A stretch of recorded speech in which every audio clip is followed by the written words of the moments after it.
Hola, buenas tardes, buenas noches a todas y todos los que nos acompañan el día de hoy. Les damos la más cordial bienvenida a esta jornada virtual de actualización en psicoterapia. Esta jornada está organizada en el marco del posgrado en psicoterapia de la Universidad Unipac y a cargo del maestro Antonio Jiménez Luna, director de esta universidad. El tema que nos convoca el día de hoy es los vínculos en psicoterapia, análisis del vínculo terapéutico y de las relaciones de pareja, familia y amistad, proyecciones e insight relacional en el proceso clínico. Este espacio está pensado para estudiantes y profesionales de la psicología interesados en mirar la clínica más allá del síntoma y detenerse a pensar en la forma en que nos vinculamos con nuestros pacientes y en cómo ellos se vinculan con las personas significativas de su vida. Yo soy Héctor Emanuel Monge González, soy psicólogo, psicoterapeuta y estaré participando en este diálogo resultante del encuentro que tenemos con nuestro invitado. En esta jornada también me acompaña el psicólogo Omar Habana Herrera, quien está formulando algunas preguntas que posteriormente le hará a nuestro invitado para ir articulando este conversatorio. Omar. Sí, y gracias de nueva cuenta por acompañarnos y conectarse desde el otro lado de sus pantallas. Como lo dijo Héctor, mi nombre es Omar, soy el psicólogo Maravana y en esta ocasión tendré el gusto de participar como moderador. Ok, sean bienvenidos. Bien, y contamos con nuestro invitado especial, el psicólogo Carlos Hernández de Chetumal, Quintana Roo. Me voy a permitir leer un poco de su experiencia. Es un psicólogo con enfoque humanista dedicado al acompañamiento terapéutico desde una perspectiva centrada en la persona y en la comprensión profunda de los vínculos humanos. Su práctica clínica abarca la terapia individual, de pareja y el trabajo en psicogerontología, integrando una mirada sensible hacia las distintas etapas de la vida y las dinámicas relacionales que las atraviesan. A lo largo de su ejercicio profesional, ha desarrollado un especial interés en el análisis del vínculo terapéutico como un espacio vivo de encuentro donde emergen proyecciones, patrones relacionales y oportunidades de insight que favorecen el proceso de cambio. Su formación se ha orientado al estudio del enfoque humanista, así como a la profundización en terapia de pareja, terapia familiar y psicogerontología, integrando estos conocimientos en una práctica clínica que prioriza la comprensión integral de la persona y sus relaciones.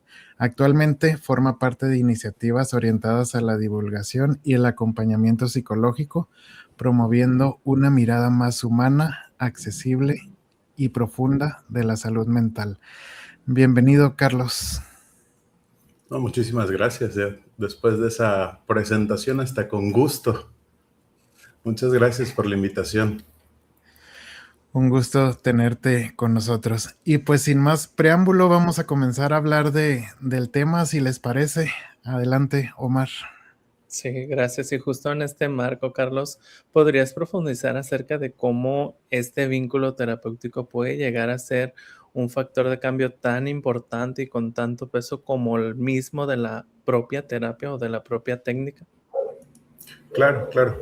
Creo que es, para empezar, un gusto coincidir con ustedes en espacios que permitan no solamente la información clínica, sino también el diálogo, en el cual podemos como ir estructurando con más fuerza este tipo de encuentros y de temas, ¿no? Que son necesarios para todos a la hora de dar consulta, a la hora de estar con otro ser humano, a la hora de poder hacer esto que nos gusta y a lo que nos dedicamos muchas horas en el consultorio sentados, ¿no? Eh, Basado en lo que me preguntas, es interesante porque termina siendo una herramienta en sí. Y en un principio, lo difícil siempre es conectar con la otra persona. Digo, si le estás pagando a un extraño para saber qué tienes, al menos tienes que comenzar a conectar, ¿no? La primera parte del campo de la psicología, de la psicoterapia, pues es muy frecuente encontrar ciertas técnicas o modelos teóricos que nos llevan a este diagnóstico, pues en su mayoría clínico, ¿no? Digo, es nuestro pilar de información.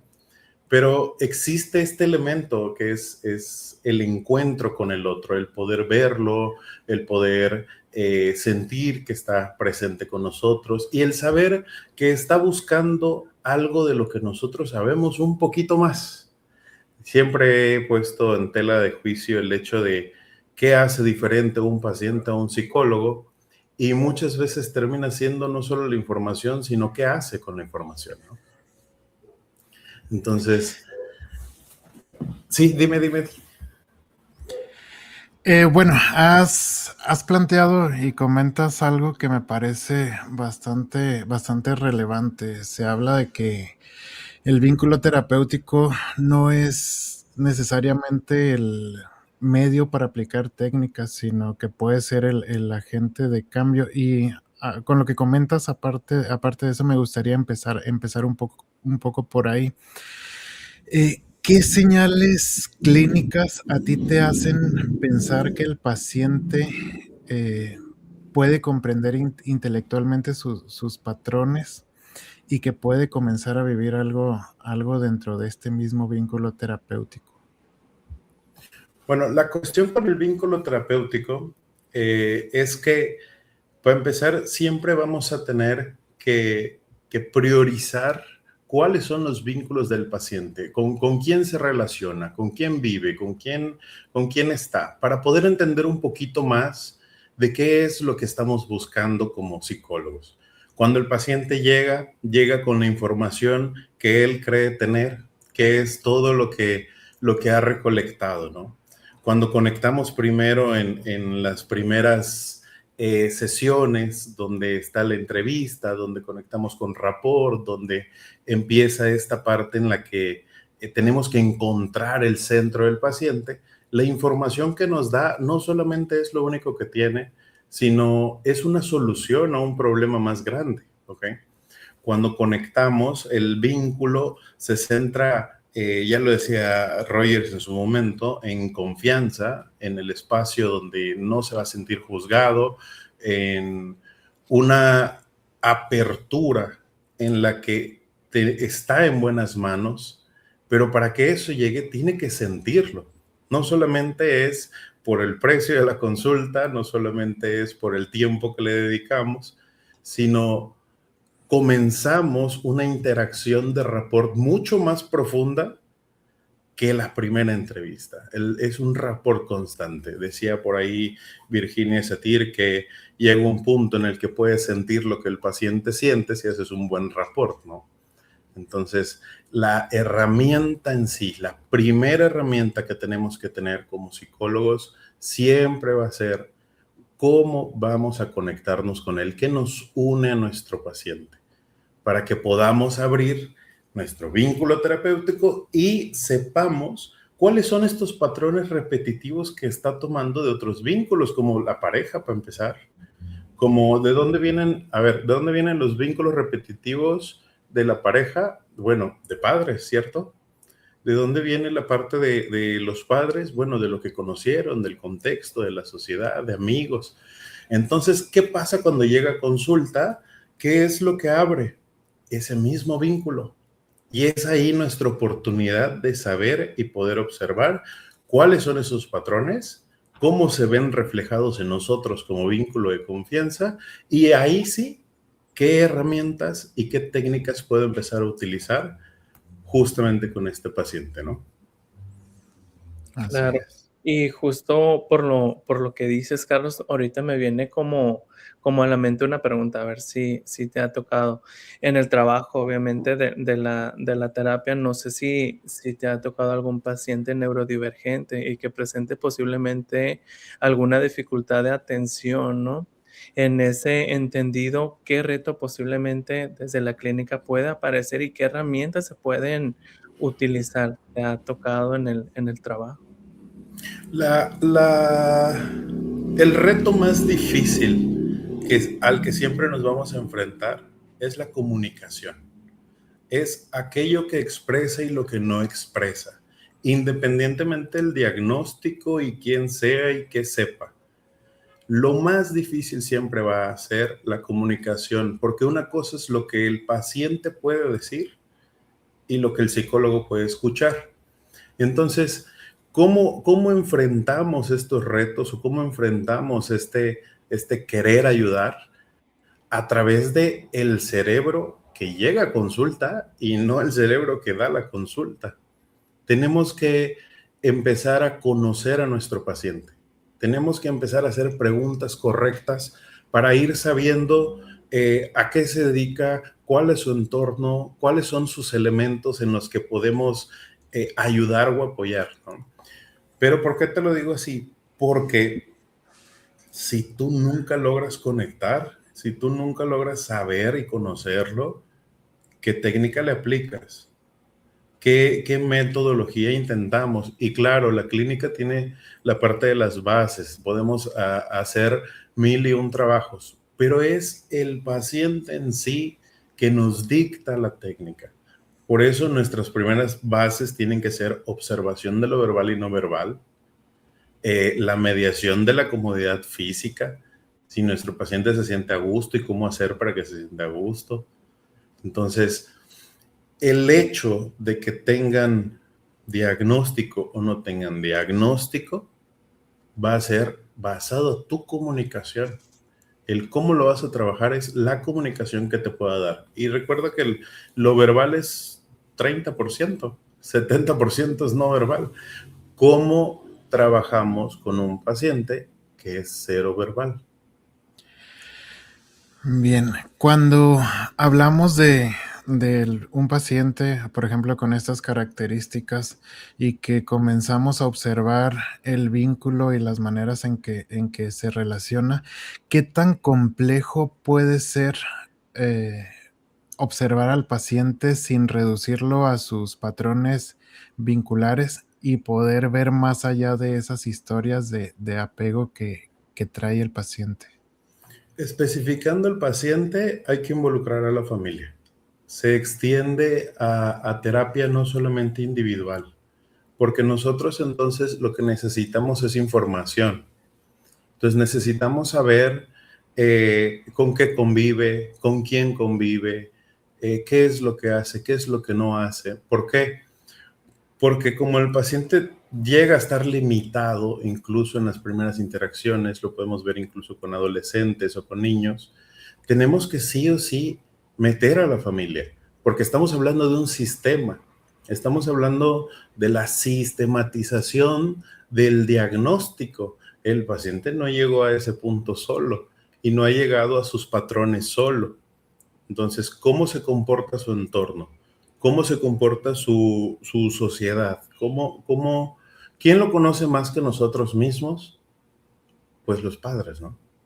¿Quién lo conoce más que él mismo? Sus papás. Entonces, lo que necesitamos como psicólogos siempre va a ser información. Y información de más, no hay problema, porque de ahí sacamos las técnicas. Entonces, si lo difícil es que el paciente me diga qué es lo que está pasando, nosotros buscamos esa información. Y a veces es, ok, no es una terapia familiar, es una terapia individual, ¿no? Pero nos hace falta hablar con quién, con la mamá, con el papá, con la hermana, con la pareja, hasta cierto punto, por supuesto, siempre y cuando mediando su privacidad. Estamos buscando información, no dando información. Ok. Así es. Y con ese punto, ¿qué estrategias pudieras recomendarnos tú para diferenciar entre un síntoma y un patrón vincular?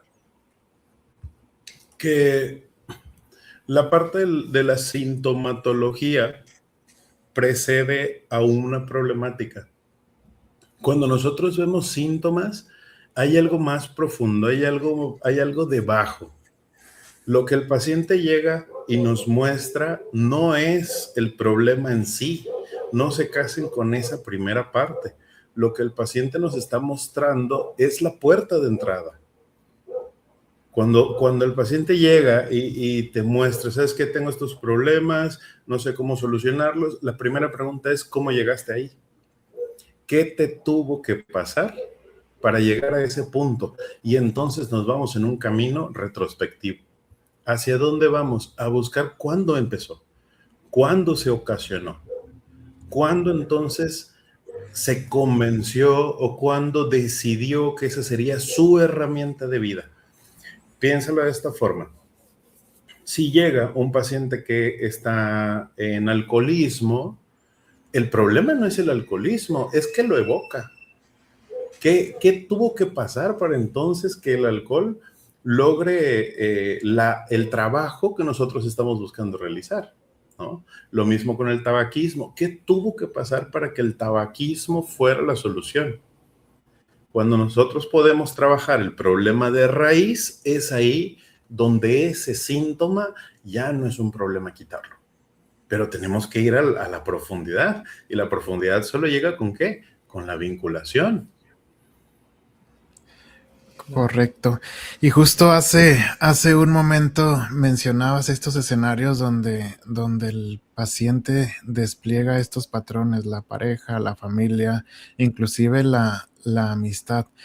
Pero transicionando un poco al tema de la pareja, viendo a la pareja como un escenario clínico privilegiado por dinámicas precisamente como el apego, incluso idealización, conflictos, y hay un conflicto muy particular que se da en la pareja, ¿no? La cercanía y la autonomía. Cuando estás en consulta, Carlos, ¿cómo decides cuándo trabajar el vínculo de la pareja directamente y cuándo se prioriza el vínculo terapéutico? No hay nada desconectado, esa es la primera parte, nada es inconexo. Estamos hablando del mismo ser humano, estamos hablando de la misma persona atendiendo casi el mismo problema, pero con tintes diferentes. Y hace rato no terminaba de responderle la otra parte al psicólogo Omar, y tal vez esto me ayude a responderlo. ¿Cuándo es la diferencia? Cuando entonces el patrón de conducta se muestra no solamente en un escenario y no solamente empieza a surgir por aquellas cosas que son propias del ser. Y aquí te lo explico con lo que me preguntaba el psicólogo Héctor. ¿Cuándo priorizamos el vínculo terapéutico? Cuando estamos en terapia. Cuando estamos aquí adentro del consultorio, cuando son tus horas, cuando es tu tiempo, cuando puedes hacer tú las preguntas, cuando el paciente entonces después de poderse vincular se deja guiar. ¿Por qué? Porque un paciente que está conectado contigo vas a poder decirle algo que tal vez lo incomode, que tal vez lo saque de su zona de confort, que tal vez no le guste y lo va a aceptar. ¿Por qué? Porque se siente guiado y se siente en confianza. ¿Qué pasa cuando tenemos entonces una pareja? Que cuando llegamos a ese punto donde podemos decir, no sé, lo amamos, tuvo que pasar por 4 etapas: admiración, respeto, cuidado y presencia activa. Casualmente son las etapas que buscamos en el consultorio. Admiración no, pero al menos que nos busquen, ¿no? El respeto no es como solamente que nos respeten como autoridad, sino que nos vean y no necesiten cambiar nada de nosotros, que acepten la terapia en sí. Y entonces presencia y cuidado. Como se parecen, tenemos una oportunidad en la pareja tanto como en la terapia. La pareja nos puede mostrar, siempre y cuando estén vinculados, esto es importante, la pareja nos puede mostrar qué cosas tal vez, como un supuesto, una hipótesis, estén mal en mí. Y a través de la pareja y la observación y la conciencia, puedo trabajarlas, tal cual en terapia. En terapia llegamos, explicamos lo que nos ha pasado y lo que hemos hecho, y qué es lo que nos dice el terapeuta. Oye, tal vez te estás equivocando en esta parte, no sé si lo puedas ver así, ¿qué te parecería si lo cambiamos por? Cuando a tu pareja no le gusta algo de ti, ¿qué te dice? oye, creo que tenemos que hablar, ¿no? Al menos. Entonces, ambos círculos muy, muy, muy parecidos, tanto el vínculo de la pareja profundo, tanto el vínculo terapéutico bien conectado con el terapeuta, pueden coincidir en la elaboración de la concientización. O sea, el darme cuenta que hay cosas que no están tan correctas en mí. Pregunta, ¿qué es lo que quiere tu pareja? Se supone que mejores como persona, que te impulses, que crezcas, que puedas tener esta elevación de conciencia, igual que tu terapeuta. La única diferencia es que uno te tiene que aguantar y al otro le pagas para que te aguante. Aquí en esta parte pudiéramos identificar entonces ciertas proyecciones del paciente en la pareja, y si lo comparamos con el vínculo terapéutico, también se pudieran identificar ciertas proyecciones. ¿Podemos comparar las proyecciones? A ver, ¿me puedes repetir la pregunta, por favor? En relación a lo que el paciente identifica o genera a lo mejor algún conflicto en la pareja, pudiéramos identificar las proyecciones del propio paciente en la pareja y posteriormente trasladándolo a la relación terapéutica, también se pudieran identificar algunas proyecciones. Sí, sí, porque volvemos a algo importante. La base es nuestro paciente como psicólogos, pero sigue siendo el mismo ser humano afuera. Hay un elemento que es importante, que ya que van a estar futuramente en el consultorio y los que están en consultorio lo comprenderán así, es la autenticidad de mi paciente. Si el paciente llega reprimido y no se quiere abrir, no se quiere expresar, no quiere ser como es, estamos enfrente de cierta represión, ¿no? Natural. Pero entonces, ¿cómo es mi paciente con su pareja y cómo es mi paciente conmigo? Porque la historia que nos cuentan con la pareja es una historia en la que él es tal vez eufórico, en la que él a lo mejor usa groserías, en la que está comprometido o no, en la que él puede ser mediador o no. Pero y si llega a terapia completamente callado, completamente reprimido, completamente cerrado, sin ganas de participar, ¿en cuál de los dos vínculos lo veo sano?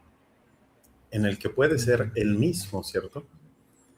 No en el que está tratando de ocultar un malestar para hacerme un falso bienestar.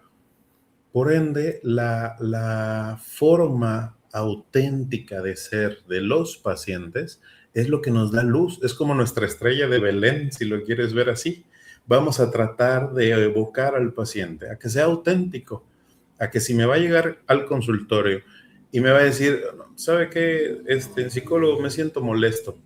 No, yo prefiero que llegues y me digas con toda la brutalidad de honestidad, estoy muy molesto. Y entonces allá hay trabajo. Cuando tú te peleas con tu pareja, ¿lo haces en una represión o lo haces en una expresión? Eso mismo es lo que necesito en terapia, para que yo pueda trabajarte aquí, para que tú puedas ver también que los patrones repetitivos que estás teniendo en la pareja los podemos trabajar en el consultorio y por ende mejorará el vínculo de la pareja. Así que ningún vínculo es inconexo. Todo el tiempo están conectados una y otra vez, en donde me pongas al paciente. Sí. Claro. ¿Y cómo consideras tú o cómo nos puedes compartir que se pudiera trabajar en sesión la tensión entre la cercanía y la autonomía en las relaciones de pareja? Entre la cercanía y... Y la autonomía de las relaciones. A ver, explícame un poquito la pregunta porque tal vez estoy entendiendo otra cosa. Sí. O sea, ¿cómo se puede trabajar en sesión esta tensión que puede existir en las relaciones de pareja, ya sea por esta parte de la cercanía entre los individuos o que se vaya al otro extremo en cuanto a la autonomía, ¿no? Sabemos que Ok. cuando a lo mejor no estamos en relación, pues contamos con esta individualidad que una vez estando en relación, pues no que se fragmente, sino que se une con otra persona. Esa independencia, ¿no? Que al final cuando uno está en pareja, pues se rompe un poco, se fragmenta un poco. Tal vez lo que yo voy a decir no es como lo que esperas, pero es que la terapia de pareja o la pareja en sí dentro de terapia se centra justamente en la base de esta información, el vínculo.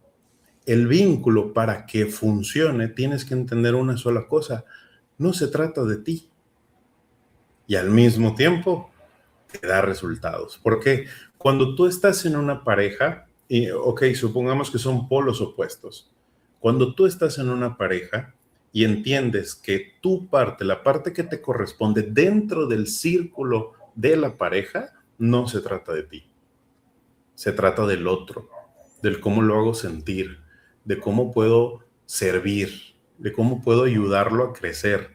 Porque entonces cuando mi pareja mejora y es una mejor persona y estoy cómodo y me siento libre de ser yo, no solamente crezco yo, crece mi pareja y por ende recibo aquello que estoy dando. Dentro de la terapia pasa algo parecido como psicólogos. No necesito que él sea mejor o peor para mí, ¿no? No necesito que él crezca en conciencia o simplemente me ignore para mí, sino para él o para ella, por supuesto. Entonces, ¿qué es lo que sucede? Que la primera base de la pareja es: no se trata solo de ti. En tu individualidad creas necesidades y comportamientos fijos. ¿Por qué? Porque hay cosas no resueltas. Por eso llegamos a terapia, ¿verdad? En esas cosas no resueltas, la necesidad de ser, la necesidad de entrar a un vínculo, la necesidad de ser parte de un grupo, genera qué comportamientos. Y entonces mi paciente es muy diferente cuando está sin pareja que cuando está con pareja. Es raro. ¿Por qué es diferente? Porque en la pareja ha saciado ciertas necesidades. La pareja no es solamente un encuentro con otros, sino es una sesión de terapia en cada plática. O sea, tenemos crecimiento, tenemos desarrollo, tenemos cruda verdad, tenemos confianza profunda, tenemos el deseo genuino de fortalecer el vínculo, pero lo más interesante es: queremos servir, queremos que el otro se sienta cómodo con mi presencia. No podemos sacarlo de terapia con estas bases. Si es más lejano, si es más cercano, no depende de sus individualidades. En terapia de pareja no vemos individualidades, vemos la pareja en sí. ¿Cuáles son las problemáticas de los dos seres? ¿En qué lugar se están conectando los dos seres? ¿Qué cosas convergen a los dos? No a cada uno. Si no, no estamos viendo terapia de pareja, estamos viendo terapia individual, ¿no? Entonces, esa es la diferencia genuina dentro del consultorio. Cuando vemos terapia individual, se trata de ti, únicamente de ti, de tu individualidad. Cuando vemos terapia de pareja, tienen que ser los dos, no puedo estar de ningún lado, por ende, centrémonos en los problemas de ambos, en los problemas de resolución de los dos, de conciencia, de poder, de ego, de lo que quieras, pero de ambos. Ya las preguntas de por qué están lejos o por qué están cerca, bueno, se resuelven dentro de la sesión, porque son diferentes fondos, ¿no? Y justamente hablando, bueno, ahorita mencionas algunas características positivas del vínculo en la pareja, pero de acuerdo a tu experiencia en consulta, ¿cuáles son los patrones que empiezan a romper o a fragmentar el vínculo, o a que el vínculo, en lugar de ser positivo, comience a convertirse en un vínculo negativo? ¿Qué patrones vinculares has observado tú en tu práctica clínica? Primero la negación y después la necedad. Son como los dos primeros patrones que se van a asomar. Cuando estamos trabajando en vínculos, dentro de los vínculos, tú orientas al paciente después de haber estudiado 5 años o 6 años o 10 años y le dices al paciente como, oye, creo que nos estamos enfrentando a esto, y el paciente dice, no, yo creo que no. Ahí ya hay una fractura de vínculo. No hay una permisión. Y entonces lo mejor es cerrar. ¿Por qué?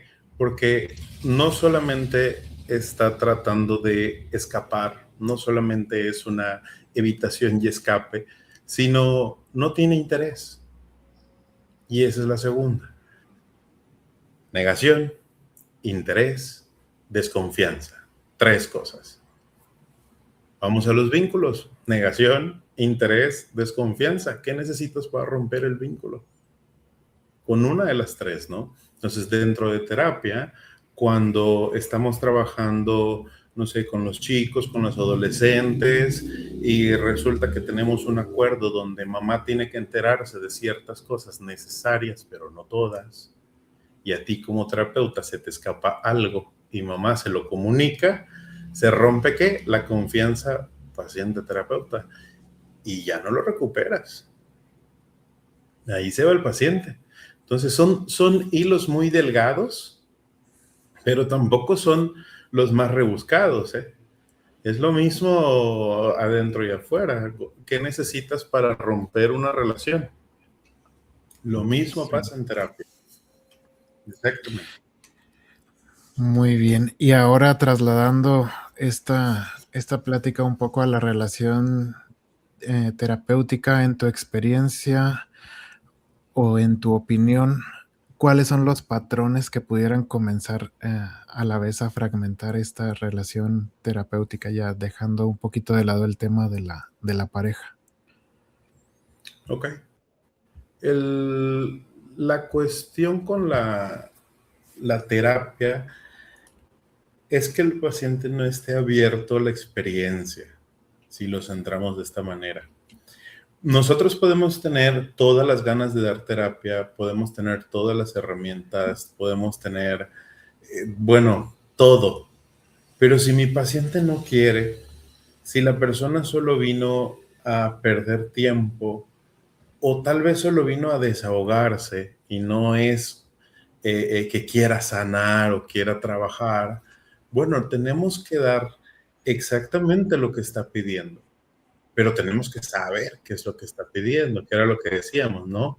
Si yo no tengo una buena comunicación con él o no logro entender qué es lo que me pide, ¿cómo se lo doy? Entonces, se empieza a fracturar cuando sientes que simplemente no está ahí para trabajar, porque esa conexión no entró. ¿Me ibas a decir algo? Sí, justo estaba pensando en los ejemplos que pones, ¿no? Y pensando en el momento en el que a veces es mejor cerrar la relación, ¿no? Así como Así es. ponías el ejemplo de la pareja, podemos trasladarlo también al espacio terapéutico. Hace, hace unos momentos hablabas de de los vínculos que tienen los pacientes. Ya hablamos un poco del vínculo de la pareja, pero hay otros vínculos significativos, por ejemplo, las amistades y la familia. Pensando un poco justo en eso, en las amistades y la familia, que a veces se viven como vínculos que al estar en pareja los observamos como menos prioritarios. Uh-huh. ¿Qué encuentras en la práctica cuando exploras esos lazos? ¿Hay algo que la amistad o la familia permiten ver que no siempre aparece de la misma forma en la pareja? ¿Hay algo exclusivo que podemos eh, pues relacionar directamente con la amistad o con la familia? Sí,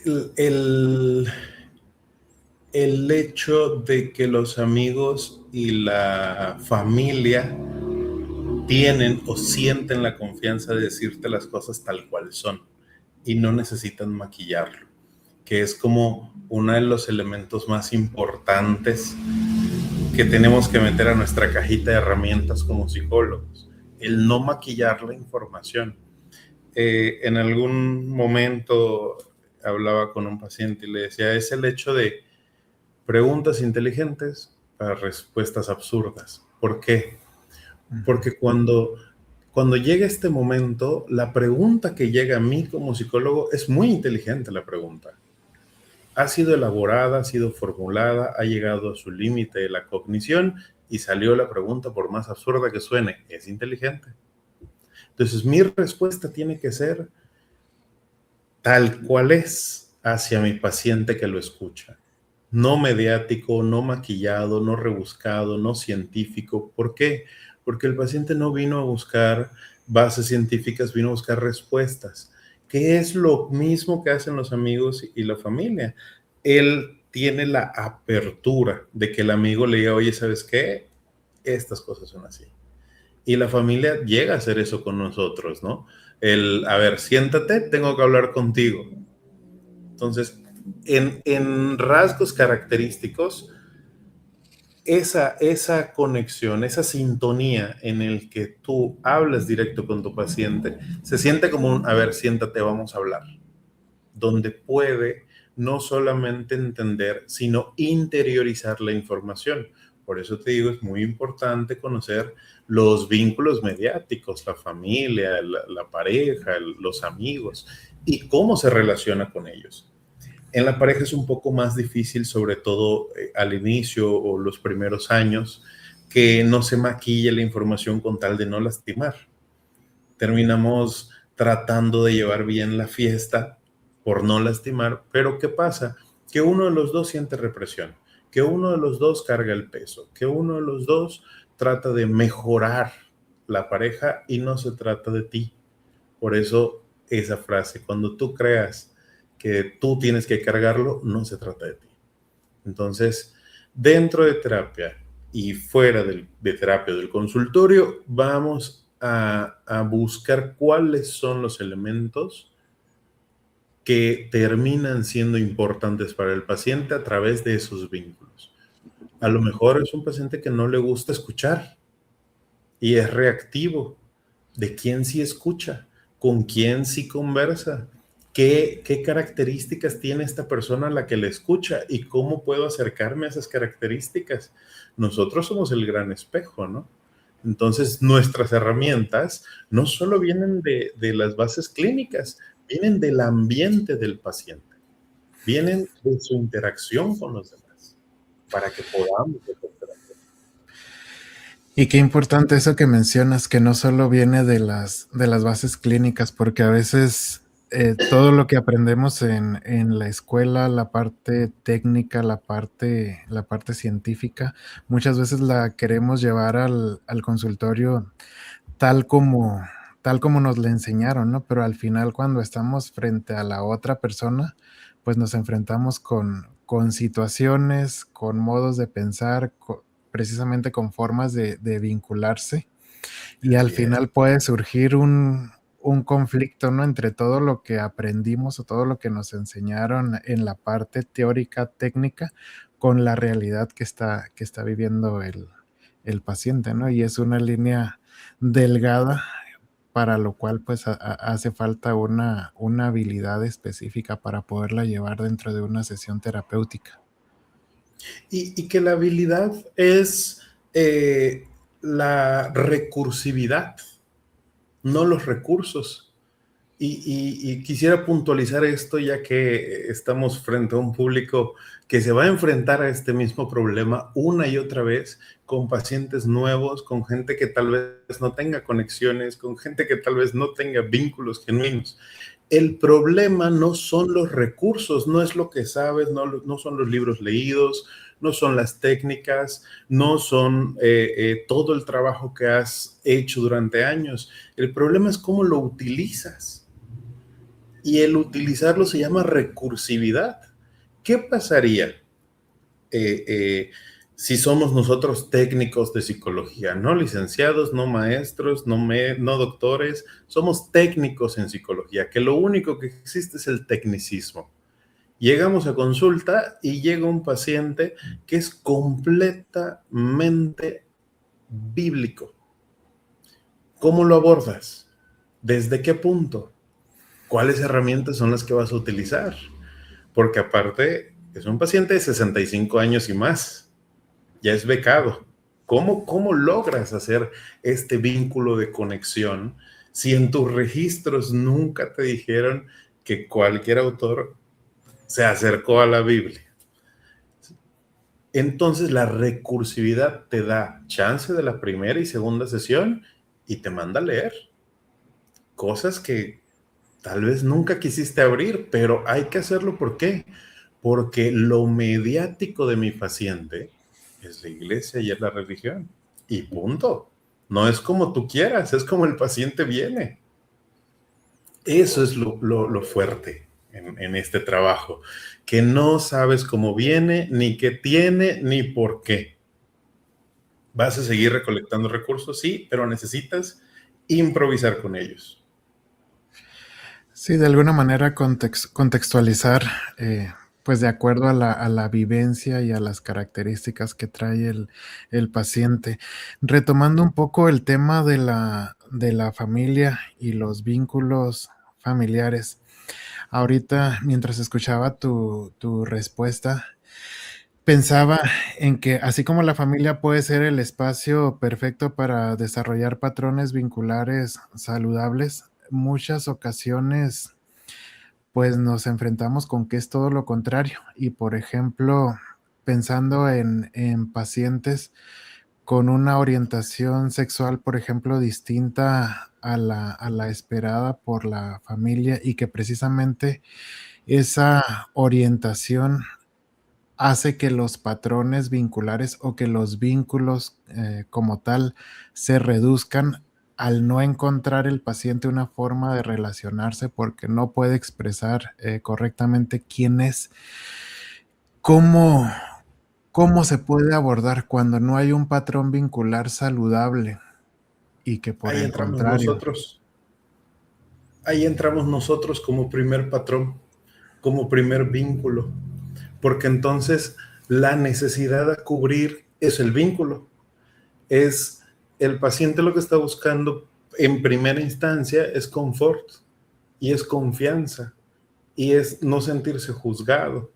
Y al no encontrarlo, primero en la familia, segundo tal vez en los amigos, tercero tal vez en la pareja y hay complicaciones. Imaginémonos un chico de 15 años que vive con los abuelitos. Ese escenario que termina siendo catastrófico, ¿cómo lo impulsas? ¿Cómo lo conectas? Tú eres el primer vínculo para que entonces el futuro, ya sea 18, 20 años, desarrolle completamente los deseos genuinos que tiene. Necesitas tú enseñarle que el mundo no es tan malo, ¿no? Entonces el primer vínculo eres tú y tienes la oportunidad perfecta. Muchas veces vamos a ver como, chinga, la primera dificultad de cómo le voy a hacer porque no hay referencias. Es que tú vas a crear las referencias para que este paciente en su futuro, al momento de hacer vínculos, amistades, relaciones, incluso con sus propios padres, que tal vez tienen ideas contrarias, logre tener las herramientas para conectar con ellos, aunque no necesariamente sea de su agrado.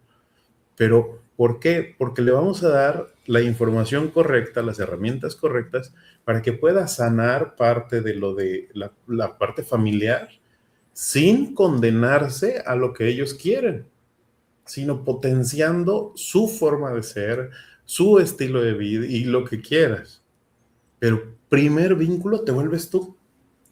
Cuando hablamos de los vínculos y hablamos de estos tres primeros círculos, que es primero familia, luego amigos, luego pareja y luego entramos nosotros, la pareja es como que el más redundante. ¿Por qué?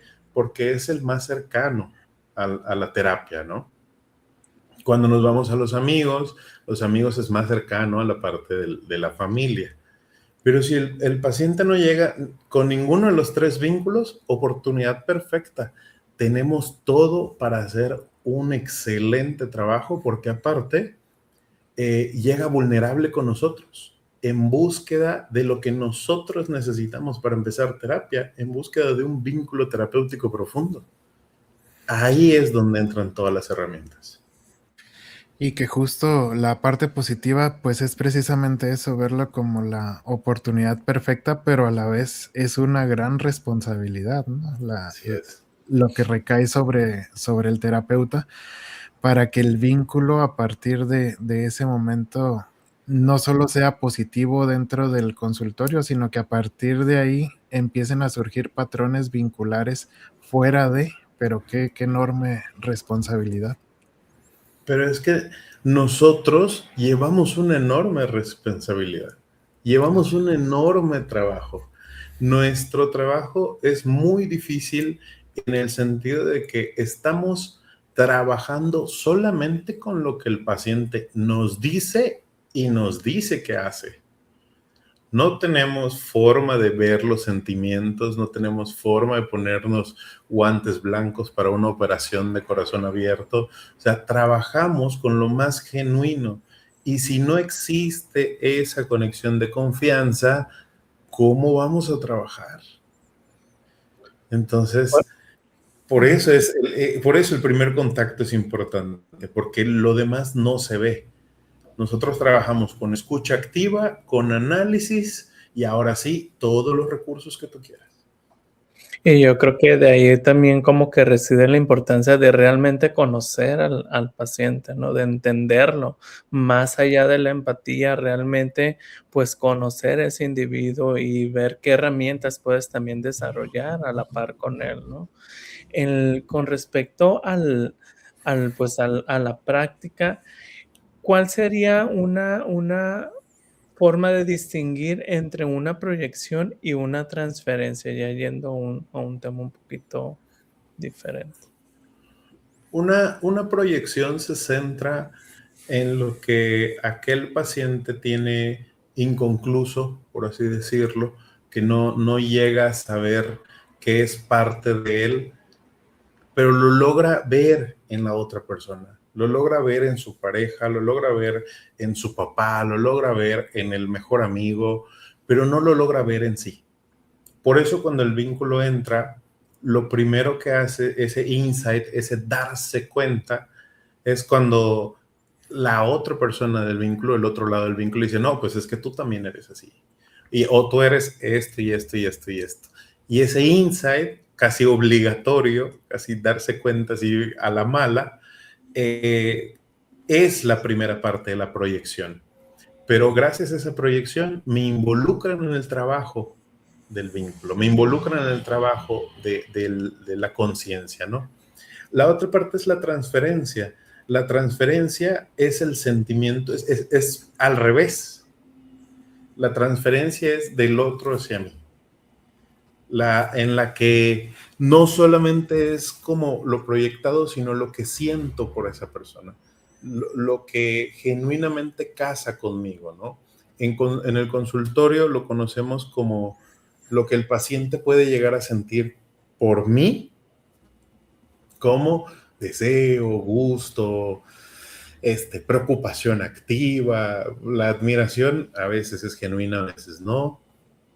Pero si esto escala a mayor profundidad como amor o como equivocación y este tipo de cosas, tenemos que saber cuándo cerrar una terapia, aunque el trabajo no esté terminado, porque jugamos y trabajamos más bien con temas muy delicados. Entonces, ¿cuándo surge una proyección? Cuando lo vemos en otra persona, características que no me gustan, que seguramente tendré por ahí escondidas y reprimidas.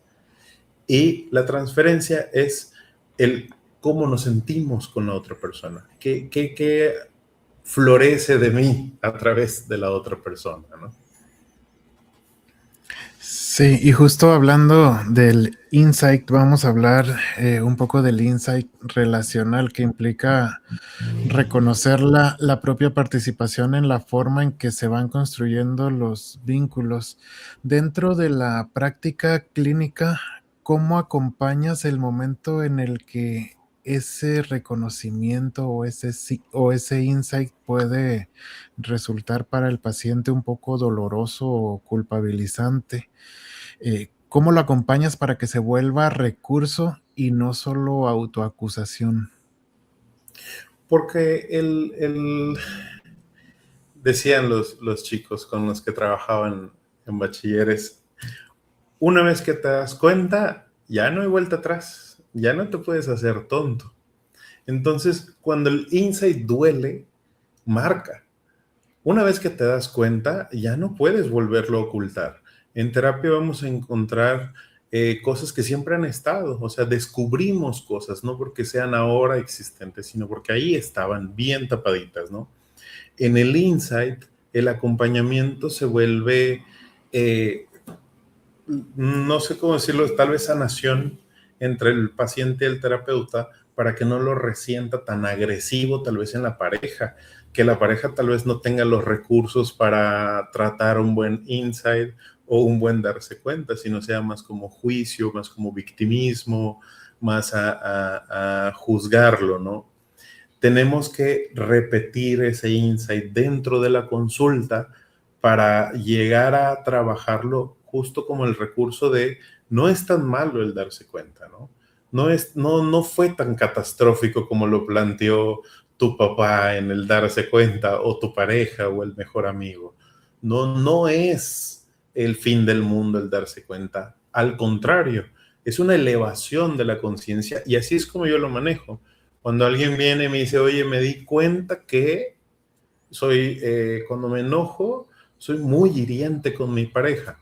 Ok, dentro del consultorio, ¿a qué te refieres? ¿Cómo sucede? Interprétalo y entran los recursos. A ver, dramatízalo. Vamos a hacer una conversión tú y yo y entonces quiero verlo.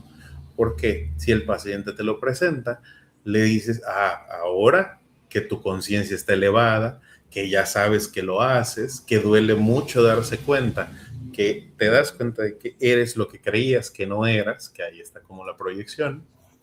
Ahora, ¿cómo lo podemos hacer? De manera sana, de manera tranquila, de manera no hiriente.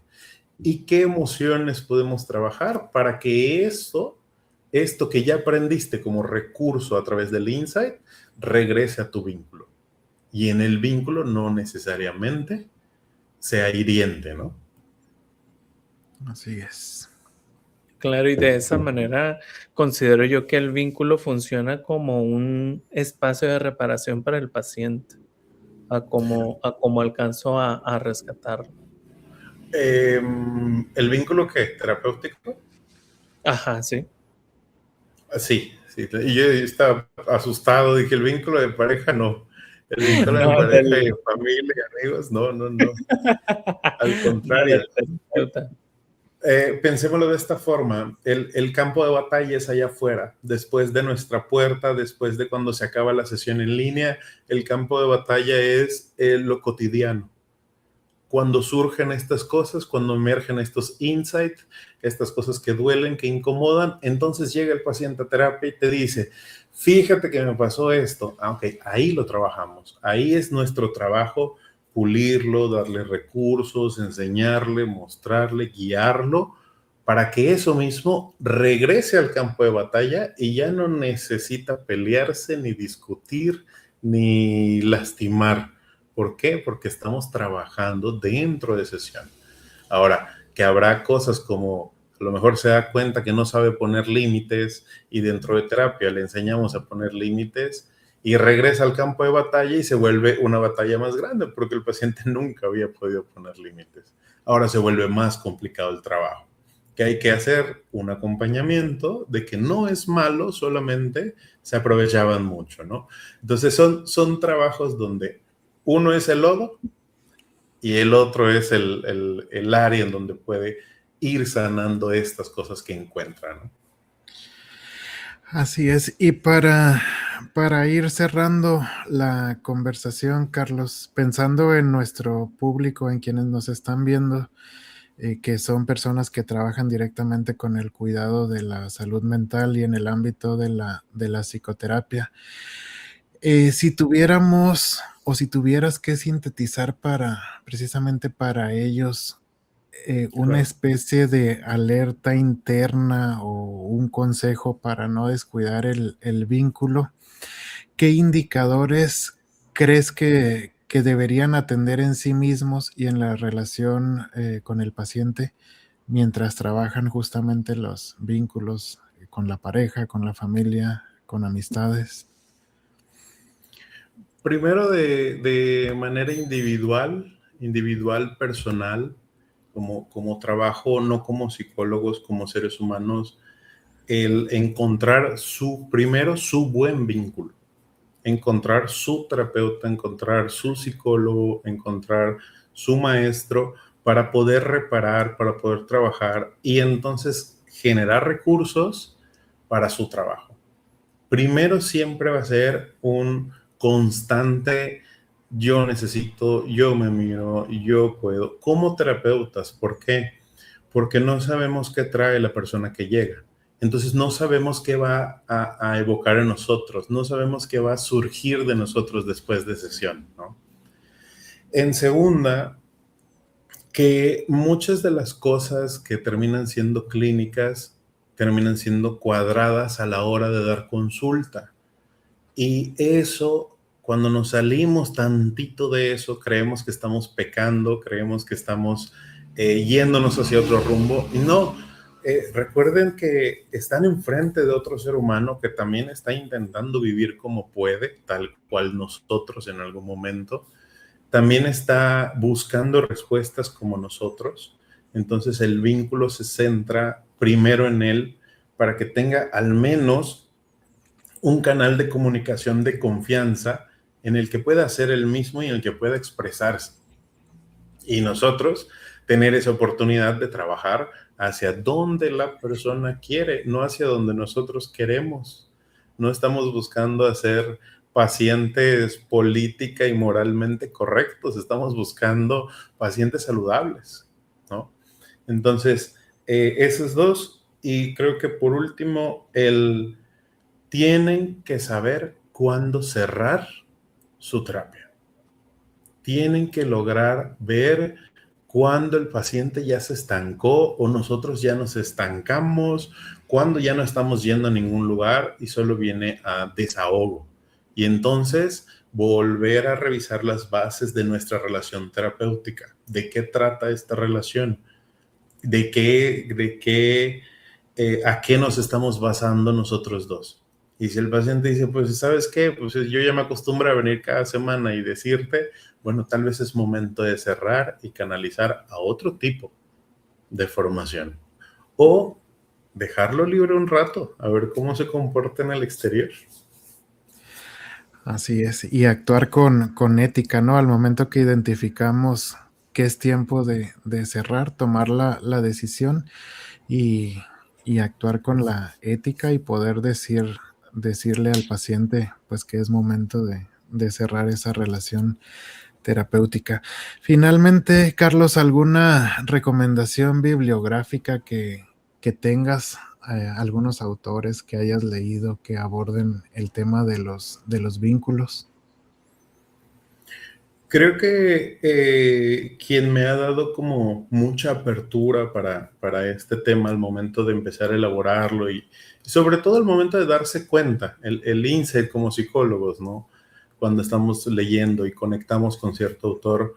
Para mí, puedo decir que desde mi formación, Rogers fue quien abre las puertas de mi conciencia en primera instancia. Por ahí uno que está un poquito castigado, que es Jung, que igual nos enseña algunas técnicas, no necesariamente nos da como el criterio, pero sí nos muestra otra mirada un poco más humanista, aunque no pareciera, hacia el paciente, ¿no?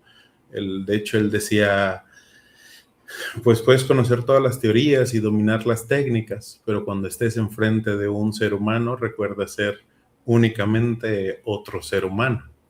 Así que lo que más bases me ha dado como psicólogo es humanismo. El encontrar autores humanistas que estén interesados en el desarrollo del paciente. De ahí en fuera, un Virginia Satir en contacto íntimo, es un librito chiquitito, no es como para que lo uses de Biblia, pero lo puedes usar de recurso en algunos aspectos muy puntuales. La elaboración de la terapia por Rogers.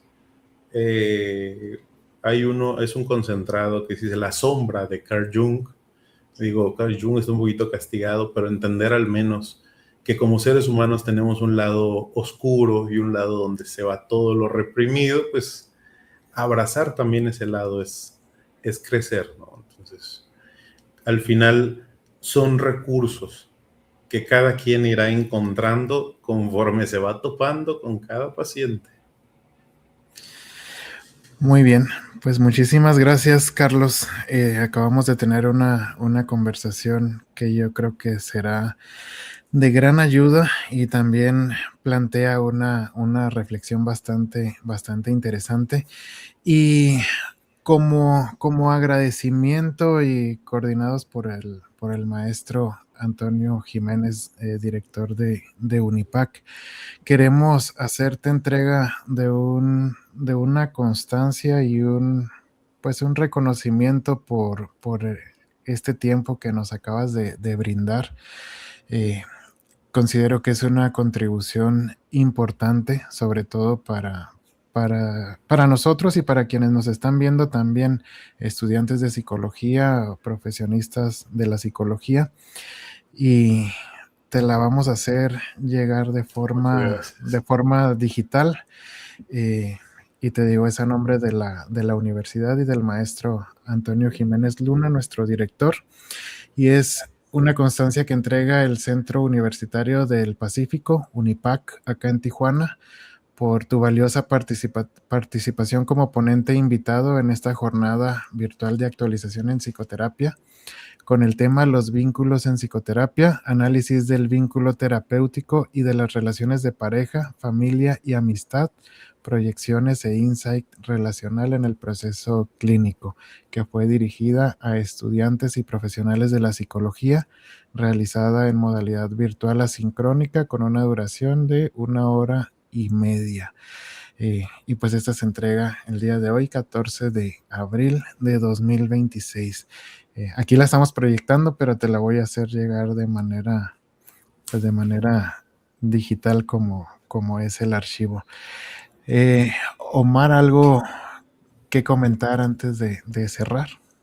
Sí, no, reiterando el agradecimiento a Carlos por pues por la labor que está haciendo y también por ayudarnos y compartir también pues toda esta experiencia y conocimiento que tiene, ¿no? Y también gracias por la disposición y el tiempo que nos compartiste. Y pues a quienes están llegando hasta este momento de la transmisión, pues los invitamos a evaluar este evento, esta jornada que tuvimos el día de hoy, ingresando al QR y recordando que se entregará una constancia también por parte de la universidad a quienes hayan completado el formulario de registro, y desde luego también a quienes hayan completado el formulario de evaluación. Es un formulario cortito, igual si no pueden acceder directamente al QR, vamos a colocar en comentarios el enlace directamente para que puedan acceder fácilmente. Y pues agradecerles a todos los que nos acompañaron el día de hoy en esta plática tan amena y tan comprensible con este tema tan importante de los vínculos. Carlos, ¿algún medio de contacto donde te puedan ubicar o buscar quienes nos están viendo? Redes sociales, @sig.carloshdz, ahí cualquier DM, cualquier duda, si quieren indagar, si le hace falta contestar algo que no nos dio tiempo, digo, pudimos extendernos bastante más. Con todo gusto, al final somos seres humanos sirviendo a otros seres humanos, así que nada que no se pueda contestar mediático ahí, ¿no? Y aprovechar, agradecer el espacio una vez más, agradecer la plática, el diálogo. Al final creo que sirve para muchas personas que están intentando como saber hacia dónde vamos como psicólogos. Y pues muchas gracias por el reconocimiento y el tiempo igual, por supuesto. No, al contrario, gracias a ti. Y pues justamente ahí en pantalla están las redes sociales de los tres. Igual es una oportunidad para abrir la conversación y esperamos seguir teniendo espacios como este para poder abordar esta y otras temáticas que seguramente irán surgiendo a lo largo del tiempo y del estudio de la psicología. Te agradecemos mucho, Carlos. No, muchas gracias a ustedes. Y pues con esto llegamos al final de esta jornada virtual. Un gusto haber estado con ustedes. Muchas gracias.